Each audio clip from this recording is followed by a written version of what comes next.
Thank you for listening to MTBC Telling Our Stories. These are the people here at Mount Tabor Baptist Church sharing their story, sharing their experiencing of coming to know Jesus and how He has walked with them through their life. We hope that you would be encouraged. We hope that these stories would point you to Jesus and also open our eyes to see how He has worked in our lives, and that it would encourage us to share our stories with others that we come across with. We pray that these stories would encourage you to share your story with someone that you meet today. And so listen and be encouraged. And thank you again.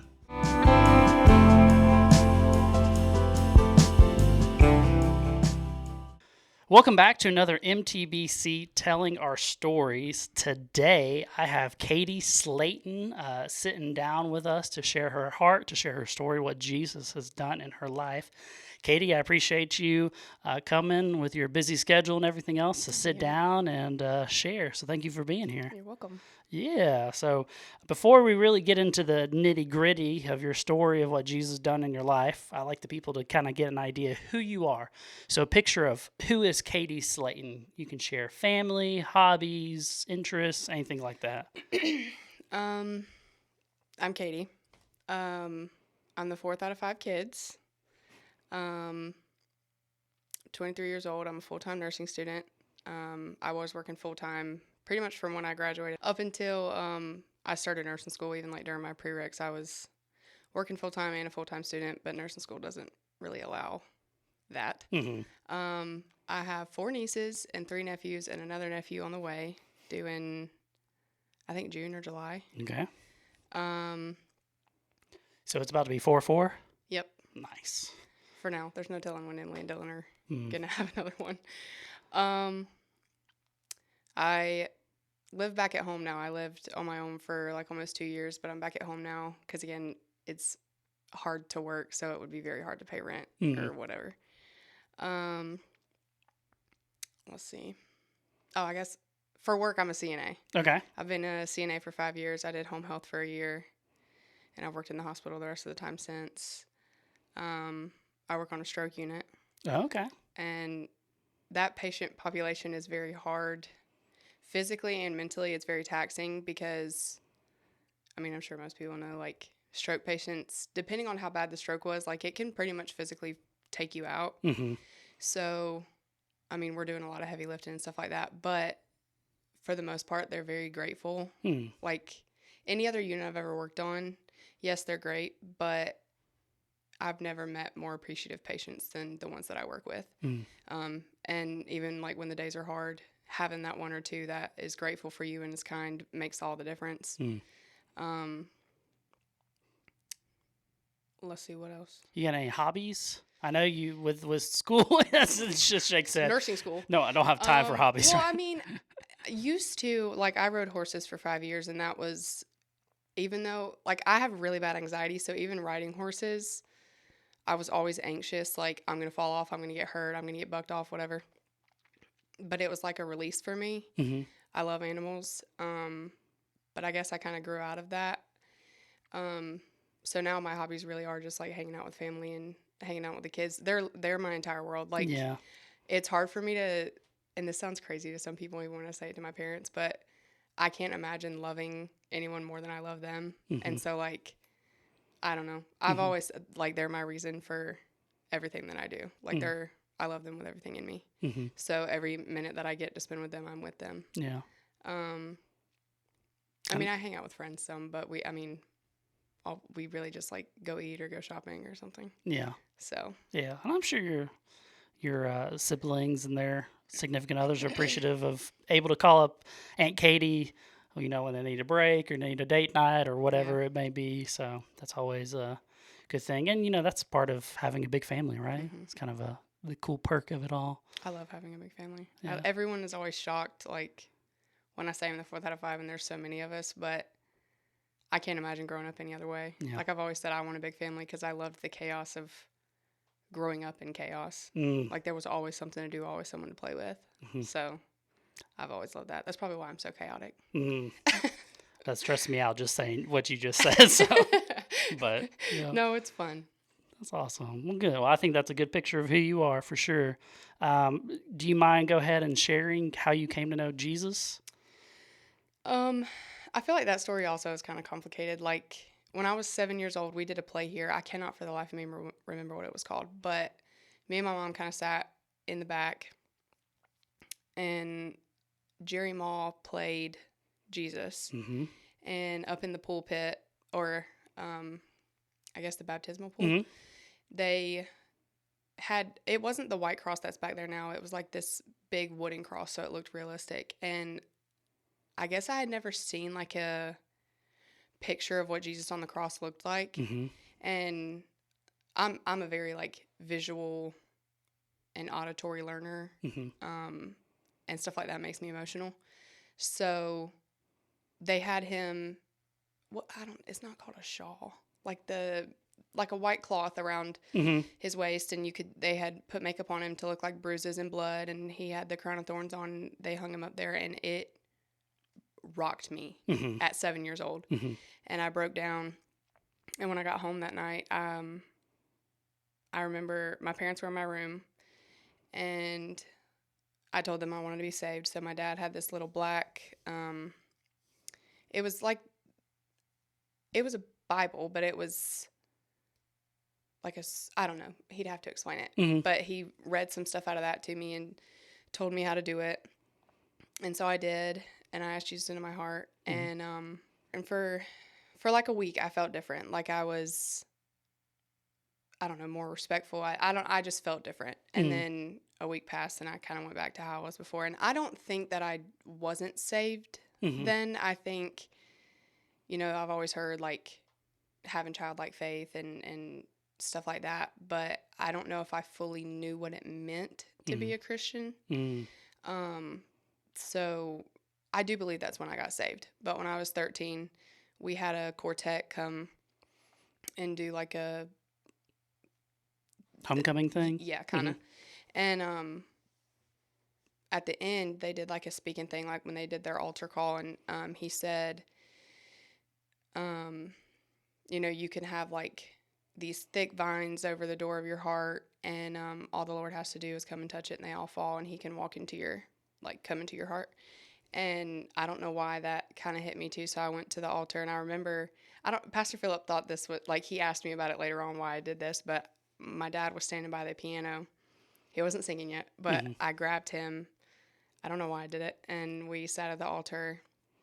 And I guess you can, like, at that point, since I was already saved, I guess I just rededicated my life to Christ then. So I think that was the point that I really understood what it meant to be a Christian. But I have really bad anxiety. So I've always struggled with, like, am I actually saved? How do I know that I'm actually saved? Like, anytime I mess up or do something wrong, the first thing I think is, oh, well, then I can't be saved because I just did something wrong. So I think I'm constantly in that battle of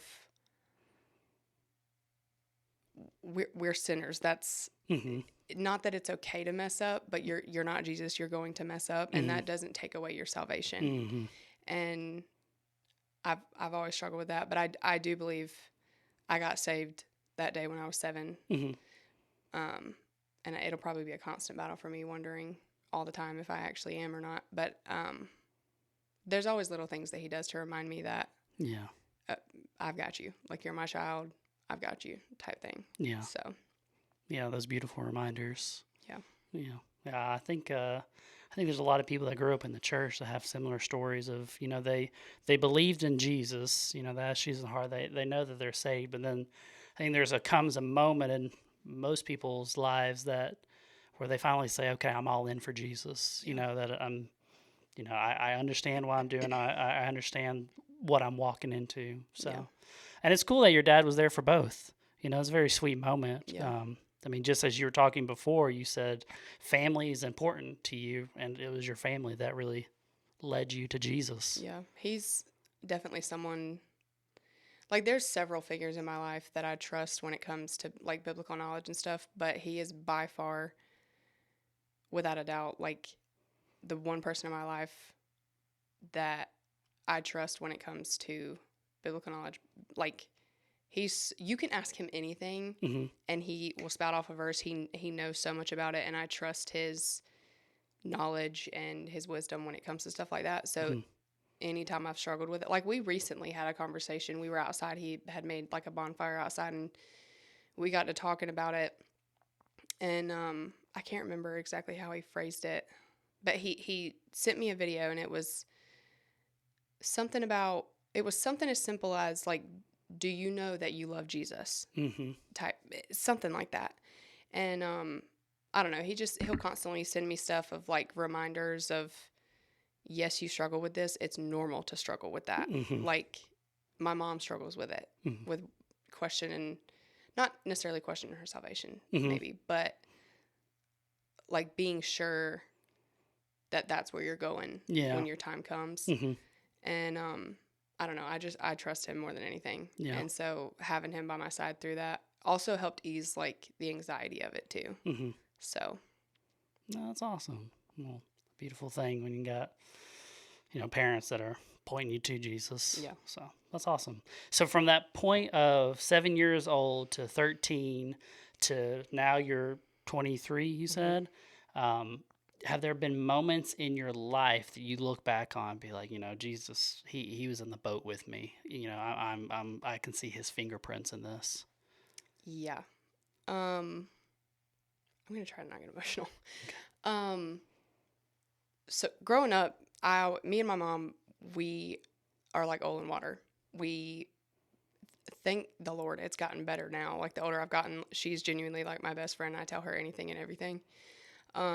But growing up, we had a really rough relationship. So there were times that we would get into big arguments. And there was really only 1 or 2 times that I can remember. Like I left. I got a friend to come get me one time. I packed all of my stuff up and I moved out for like 2 or 3 months. And I cried every night. Like I missed them, but I also felt like my presence in that house was more of a burden on them. So I felt like I had hit rock bottom. Little did I know I had not yet, but I remembered leaning on him a lot during that time with the back and forth of, do I go home? Do I stay, away type thing? And I wasn't seeing any of the kids at that point really. And I understand now why they were doing, kind of keeping me from them, because they didn't want the kind of influence that I was at the time around their kids. So I fully understand that now. I don't want to say I was a bad influence, but like I was disrespecting my parents. I wasn't caring how I was treating them or what I was doing, how that was making them feel. So I understand it now, but that was devastating to me to not see them. So at that point, I leaned on him a lot, went back home, things got a little bit better, and then they got bad again. At the time, I had started working in a hospital, so I'd been graduated for a year and a half, 2 years, and I was in school trying to do prereqs. I've always known that I wanted to be a nurse ever since I was in middle school. So I was doing prereqs, but I met a boy where I was working, and within a month, me and my parents had gotten in a fight. I moved out. I moved in with a friend, and then pretty much within a month or 2 of meeting him, I moved into his house or his apartment. And a way that I knew that, I don't know how to explain it. Like, I feel like another way to kind of know you're saved is when you still hear his voice and feel his conviction. And every day that I lived in that apartment, I knew that it was wrong and that I was doing something wrong. In the beginning, like our relationship was fine, and then it turned into at first it was just mentally and emotionally very abusive, and then slowly it became physical, and it was very back and forth. Like sometimes I felt like no one loved me more than he did, and other times I felt like I was worthless. And I had put all my worth in worldly things. And so at that point, I had, again, not fully hit rock bottom, but I was on my way. Mm-hmm. And I felt like there was no way out. I felt like I was such a disappointment to my parents for living with a boy outside of marriage. And I was lying to them, obviously. And I just felt like he was the only way that I was going to continue to kind of live my life in a way that I enjoyed, Mm-hmm. but I wasn't enjoying it. Mm-hmm. I ended up dropping out of school because of kind of how abusive that whole situation was. Like I didn't have a car at the time because I didn't pay for that car, so I couldn't take it from the house. And so I had to rely on using his car if I wanted to go to work or to school. And there were days that he wouldn't let me go to school for whatever reason. So I ended up having to drop out. I think about 6 or 7 months into that, we broke up and I moved back home. I can't remember if I don't think I started going back to school at the time, but I ended up having to leave the hospital that I was working at. I switched to Prisma in Greenville, and that was all fine. And then me and him reconnected again. And me and my parents got in a fight again, obviously. And I moved in with my grandparents for a couple months, and then they did something that made me mad, I guess. And so that same night, I looked for an apartment, and me and him were in contact, so we decided to move into an apartment together. And from day one, it was the most exhausting, mentally draining, abusive thing I've ever gone through in my life. Like, I never had that example set for me as a kid. My dad never put his hands on my mom. They would fight, obviously. They what married couples do. Mm-hmm. But it never escalated to the point that it did with me and him. Mm-hmm. And again, I felt like there was no way out. Mm-hmm. I felt like everything that was happening to me was my fault, and that it defined my worth. Mm-hmm. And that basically I felt like I deserved it. So from about April to August, he lived there, and I finally started kind of getting a backbone, which it's hard to believe that I didn't at that time.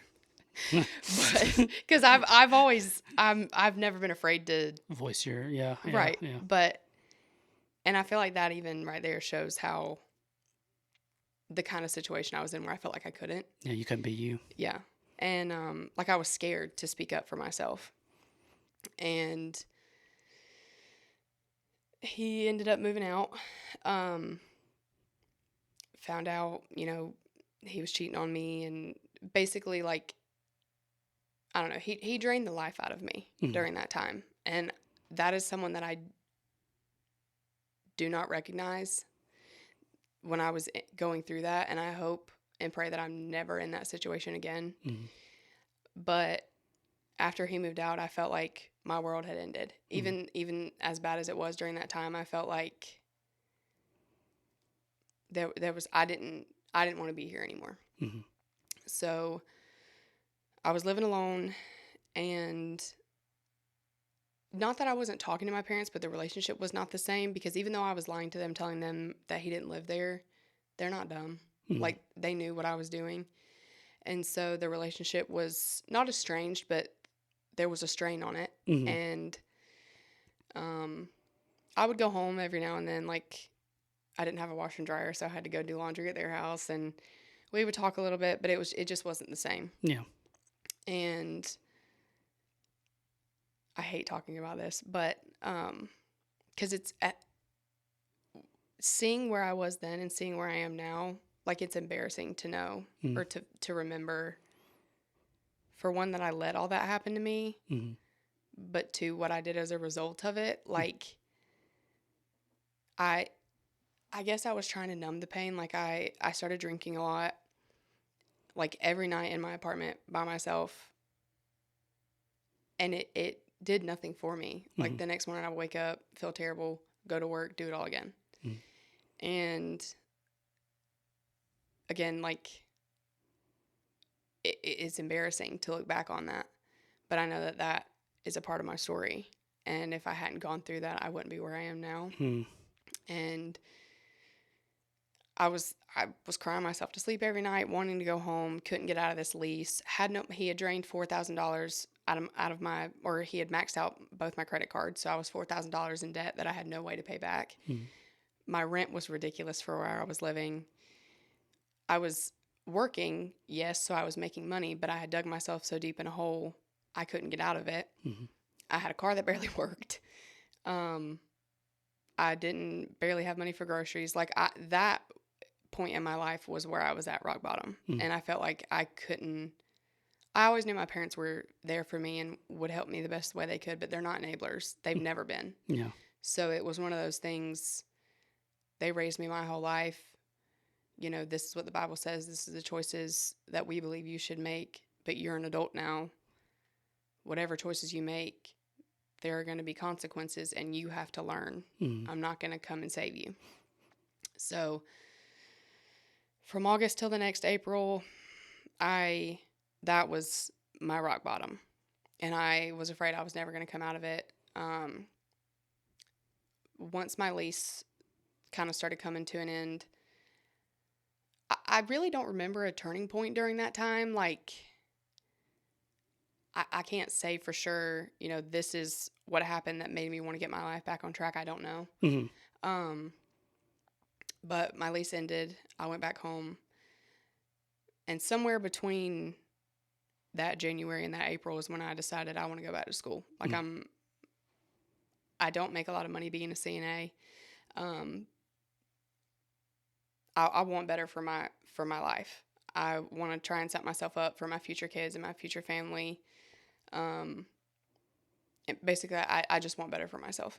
So I decided to go back, finish my prereqs. And I think during that time, like I'd gone to my parents' house one night for something, laundry or food, I don't know. And she had a book. I think it was by Lisa TerKeurst, and it was like a 50-day devotional that you're supposed to do in the morning and at night. And if you know me at all, I'm not a morning person. So I struggled getting up before work because I have to get up at 5 a.m. Like, it was a struggle for me to be like, okay, I'm going to wake up at 4:30 and do this devotional. So I did it for like a week. And then I was like, you know what? I'm just going to do the morning and the night at night. Because for one, I can't focus that early in the morning. And every single night when I would open that book and do it, it felt like it was speaking directly to me about something that had happened that day or that week or whatever. And maybe that was the turning point, like knowing he hasn't left me, even though I've literally been running the opposite direction for this whole 2-3 years, whatever it was. He never left my side and he's still here. And maybe that's when I kind of hit that, you know, I felt like I was disappointing God. And so it was time to get my life back on track, do what I know he's always called me to do. I know I'm called to this career, and put that chapter of my life behind me, heal from it, learn from it, and never fall back into that. And so I moved back home. The relationship between my parents at this point in my life is probably the best it's ever been. Same with my siblings. If anyone knows me and my sister, we have very much not liked each other our whole lives. And within the last year, that's completely changed.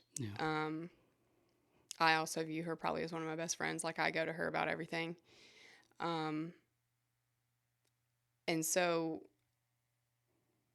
it's clear to me now, like, everything in your life happens for a reason. And I don't want to say he put me in that situation, because I don't believe that God does stuff like that, but he allowed me to put myself in that situation, because I truly believe without it, I would have never grown up.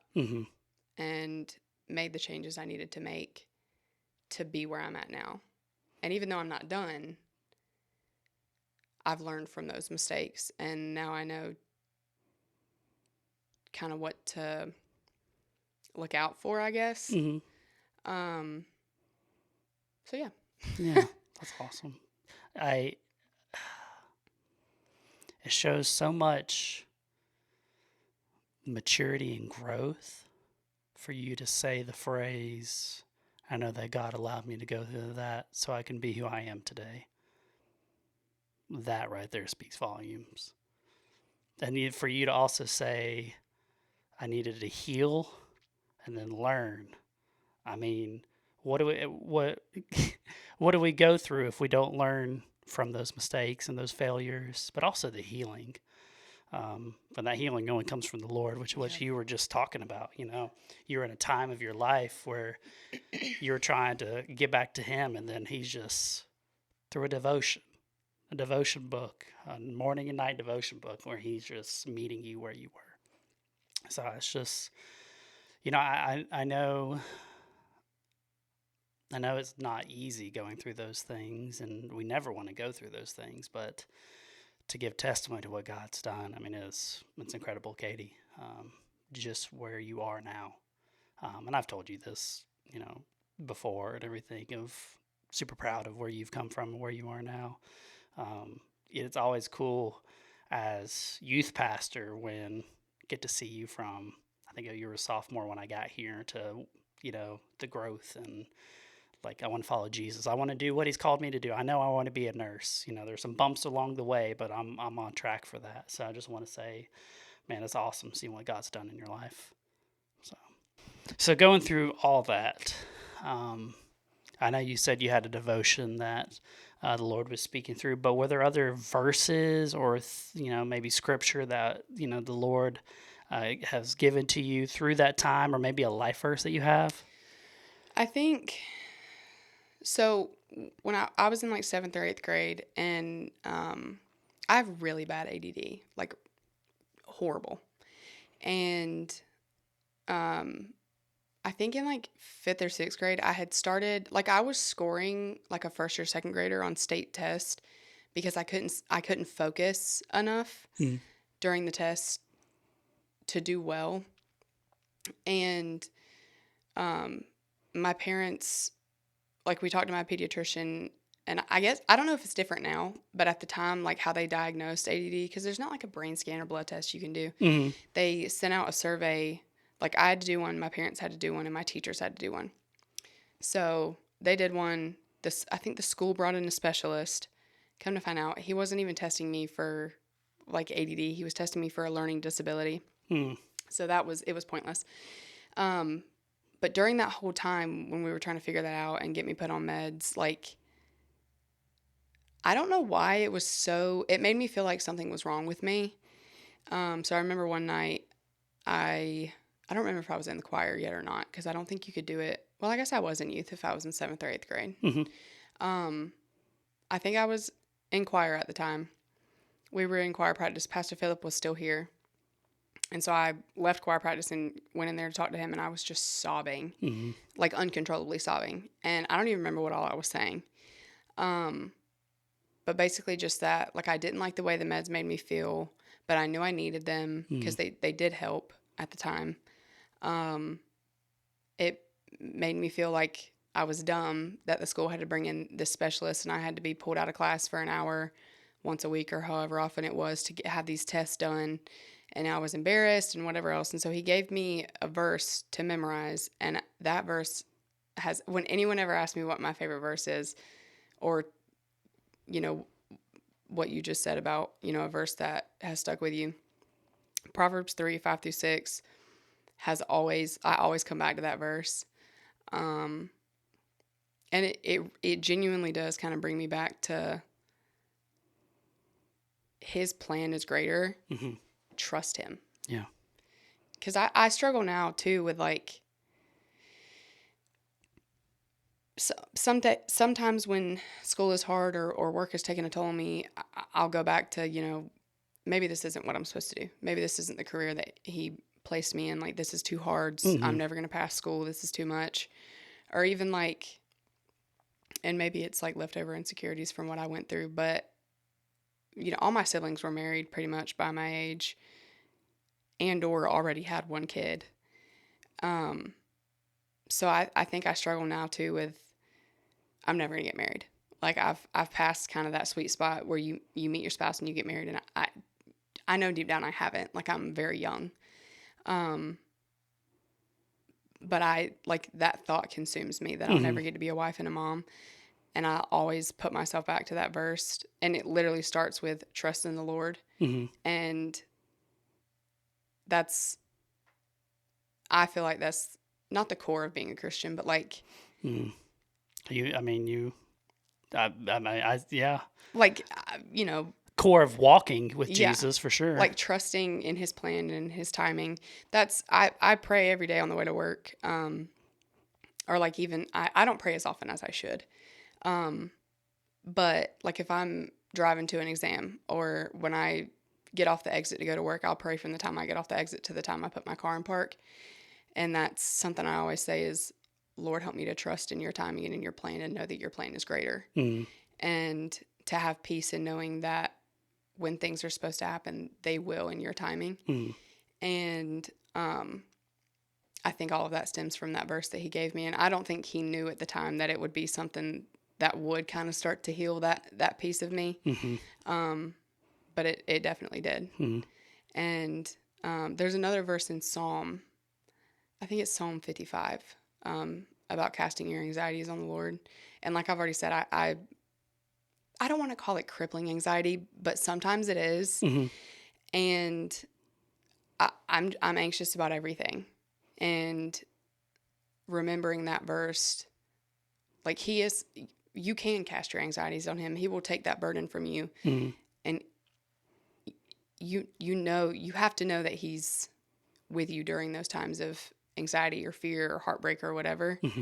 And that I don't know, that's just something that's stuck with me and that I try to keep in the back of my head when I'm really struggling with those thoughts. Yeah. So. Yeah. It's pretty crazy / really a God thing that the Lord gave you a verse in 7th grade that has really been kind of the heartbeat of your life, navigating through everything you were just talking about of relationships and, am I worth anything to, is this school, is this really where I'm trying to be? 7th grade. At 13 years old, God gave you a verse that he knew you would need at 23. Yeah. It's just, I don't know. And that's what I mean, like looking back at those times of feeling like I was all alone, and then it's almost like little God winks. Like, even as this is such a silly, like, example, but there was one day I had a really horrible day at work, like, was walking to my car crying. It was horrible. And I got to my car, and there was a note card in my like wiper blade, and I thought I'd gotten a ticket because I used to park where I wasn't supposed to because it was a shorter walk. And so I'm like, oh my gosh, I just got my first ticket. I'm gonna, because when you get a ticket at Prisma and you work there, it gets automatically sent to your manager and you get a written like write up. Yeah. So I was like, oh no, I'm gonna get wrote up. But I picked it up, and it was just like this little index card, and someone had wrote in highlighter, "Jesus loves you" with hearts on it. And I got in my car and sobbed. And it's a different type of sobbing. Yes, it's stuff like that. Like, he's there even when you don't feel him. Yeah. And that's something that sometimes is hard to see or hard to feel.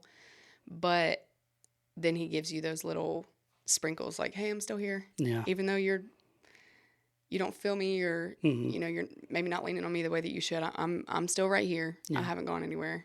Yeah. And that's a very comforting feeling. He meets us where we are. Yeah. Yeah. I mean, that's a good point. I mean, even he shows up when we need it the most. Yeah. That's awesome. So look, I'm going to cut that one out. So someone sitting here listening to your story or watching your story, however they're doing this, what is one thing you want them to know about your relationship with Jesus? I don't know the best way to put it. I guess, like, my relationship with Jesus has constantly been evolving. Like, it's not linear. And I hate to say that, but it's very up and down. Like, when life's not going good, I'm not that I am angry at him, but I'm questioning, like, God, why are you letting me go through this? Or why is this happening to me? Or why am I not where I feel like I'm supposed to be in life? But then I come back to, I am where I'm supposed to be in life because this is where you placed me. You've allowed whatever happened to me within this timing. You need to say that louder for the people in the back right there. That was like, it's hard when you're going through a hard time. It's hard to think that he's doing something through that. But then you come out on the other side and you're like, wow, I wouldn't be where I am today without all those trials I went through. I feel like right now in my life, I'm the strongest in my faith I've ever been. I'm not afraid to, like, just last weekend when I was at work, I'm not going to, like, violate HIPAA or anything, so nobody freak out. But I had a patient who had 30 minutes before I walked in the room had got devastating news.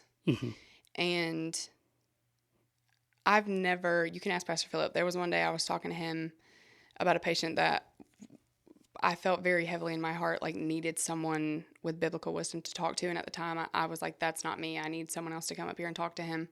And I asked him permission if I could message my pastor, and he said yes. And I don't know if Pastor Philip couldn't come up there at the time or what the situation was, but Pastor Philip texted me and he said, I want you to pray for him. And I was like, I can't. I'm not comfortable doing that. I can't. And so I didn't. And I wish I had, but at the time I wasn't comfortable with it. And when I walked into the room last Saturday, I could just tell something was wrong. And so I asked him, and I don't know why, but people open up to me very quickly. And so they just kind of spilled everything out. And I guess because of, stuff that we went through with my mom within the last year or two, I just feel a different, maybe connection's not the right word. Empathy towards. Yeah. And it's not that I'm not empathetic towards all my patients, but there's just something different about that patient population. And so I just felt this really strong tug, and I wasn't afraid. And I said, how'd I phrase it? I just said, I don't want to offend either of you, and I don't know what your beliefs are, but if you're willing, I'd really like to pray for both of you. And they both just started sobbing, and they were like, please, please, absolutely. So I shut the door, and I knelt by them, and I held both their hands, and I prayed for them. And that was the first time I saw him kind of be vulnerable in a way. Like, he had been very stoic and tried to kind of put a wall up, and that was the first time I saw him kind of put that wall down and I don't know, just feel more at ease in a way. And they both were just very grateful. And then the next morning, I went in and the nurse was in there doing a med pass. And that nurse has been open to me and another friend that she doesn't believe in Jesus. And so before I walk out of any room, I always just say, do you guys need anything? Can I get you anything? And his wife asked if I could pray for them again. And my heart sank because I was like, oh my gosh, like, this nurse is going to judge me. Like, am I overstepping kind of thing? But I wasn't going to say no. So I was like, absolutely. So I shut the door and prayed for him. And in the middle of it, I just felt such peace. Like, who cares if she's judging me? I'm not ashamed of being a Christian. If anything, when people do, like, try to make you feel like silly for believing in something you can't see, I'm proud of that. I'm proud that I have that strong of a faith in something, even though I can't see it, because in a way I can. Like, I've seen where he's pulled me from to what he's pulled me to. Out of the darkness into light. Yeah. And so after that, I texted my parents because I had told them about the day before when I had prayed for him. And my mom was like, I think God probably planted her in that room at that time for you to be a seed. Yeah. And so I guess all of that to say, like, for one, I don't like the word religion. I guess your faith and your walk is not linear, and that's okay. But also, don't be ashamed. Like, be proud of being a Christian. Be loud about it, because the world we live in is scary and sad at what we've come to, and the world's never going to change if there's not people that are proud to be the change. So, I guess that just be loud and proud about your faith, because that's something used to that I would never, not that I would hide the fact that I wear a little Jesus on my badge. Like, I'm not afraid to tell people I'm a Christian. Like the tiny Jesus thing? That's awesome. And, like, I'm not afraid now. And not that I was afraid then, but I don't know, be proud of what God's done in your life and allow that to be a testimony, because you never know who needs to hear it or what someone's going through. Yeah. So. That's awesome. Yeah. Yeah. And don't be ashamed if your story's not linear. Yeah. There's the hills and valleys of life. And I know I said, like, my story's embarrassing, because in a way to me it is, that I had the raising that I had and then went on to make some of the choices that I made. But I feel like everyone has something in their story that they're embarrassed by. Don't necessarily be embarrassed by it. You can be, you can use that as a lesson to, like, even when me and Sawyer, my oldest niece, we've talked about it, because she met him and she kind of knew him. And so there were times when she was younger that she would ask me, what happened to him? And at the time she was too young for me to say anything. But now, like, I use it as a lesson to her, like, whenever you do get to the age where you're dating and all that, this is what to look out for. This is what to be careful of. Find guys that love Jesus. Yeah. Like, that needs, and my mom has always said, like, both my parents really have always said, whenever I talk about I have no interest in dating right now. I have nursing school is my boyfriend. You don't even have hobbies right now. No. So, but if ever I'm like, oh, this so-and-so contacted me, whatever, the first question she'll ask me is, does he love Jesus? And long before that, I don't know. How am I supposed to know? And she would always say, that's the first question you need to ask. And I'm like, that's embarrassing. I'm not going to, that's embarrassing. Now, that is literally the first question asked. Do you know Jesus? Because that sets the foundation for everything else. If they don't, for one, you should be able to, it should be reflecting off of them, I feel like. But if they don't, there's no potential for that relationship kind of thing. And so that's, I don't know, I've used stuff that I've gone through as a lesson, especially to, like, even like Anna Grace, I use what I've gone through to try and help protect the people that I love from also going through that. So, yes, it's embarrassing, but it's a part of my story that I can't erase. And it's a chapter that has closed, but it's a chapter that I can help others learn from and hopefully prevent them from going through that kind of hurt. Yeah. So. That's awesome. Sweet. Well, Katie, I appreciate your time. I appreciate your willingness to come and share your heart and share your story. Really, truly what Jesus has done, where he's brought you from, and where he's brought you to. So I'm excited to see how your story encourages people and how it affects those that hear and listen. So thank you.